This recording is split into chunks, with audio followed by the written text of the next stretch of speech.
বাইকুলা জালসা এসে শুরু হয়ে গেল আমাদের সবজি রোল খাওয়া।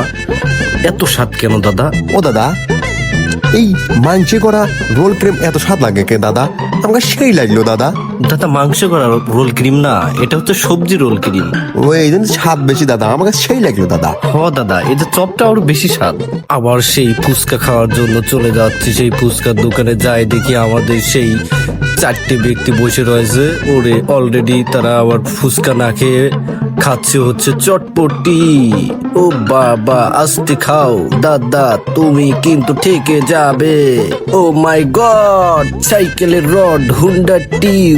এই পেজের ভিডিও যে দেখবে আমার পেজে হয়ে যাবে ভিউ অটোমেটিক। আস্তে খাও দাদা, ঠেকে যাবে দাদা। ও নো, আমি আবার রোল ক্রিম নিয়ে একটু তাদের সামনে দেখালাম যে রোল ক্রিমটা খুবই সুস্বাদু। এত স্বাদ কেন দাদা বলেন দাদা? এ দাদা, আমাকে সেই লাগলো দাদা, এত স্বাদ কে দাদা? দাদা খালি স্বাদ না, এটা হচ্ছে জারি স্বাদ। উফ দাদা, কি সুন্দর দেখতে লাগছে।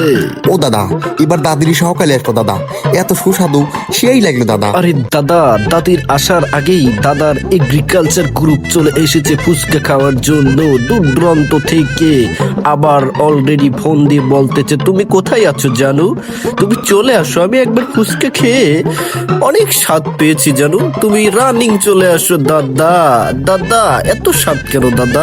আমার কাছে সেই লাগলো দাদা, আমার মনে হচ্ছে আমার গার্লফ্রেন্ড সহকারে নিয়ে যাচ্ছি দাদা। তোমাদের খাওয়া দিয়ে আমার আজ এমনিতে পানি ঠেকা রাখতে পারতেছি না দাদা। ও দাদা, দাদা দাদা আমার গার্লফ্রেন্ড পেন্ডিং আছে ফুচকা খাওয়ার জন্য, কিন্তু অলরেডি আমার মিষ্টির দোকানে চলে এসেছি দাদা। আর সারি সারি মিষ্টি দাদা, আর ভাল লাগে না দাদা। এত স্বাদ কেন দাদা? আহা, এত স্বাদ কেন মিষ্টি রে দাদা? মিষ্টি আমার সাথে অভিনয় করলো রে দাদা। ও দাদা, দাদা।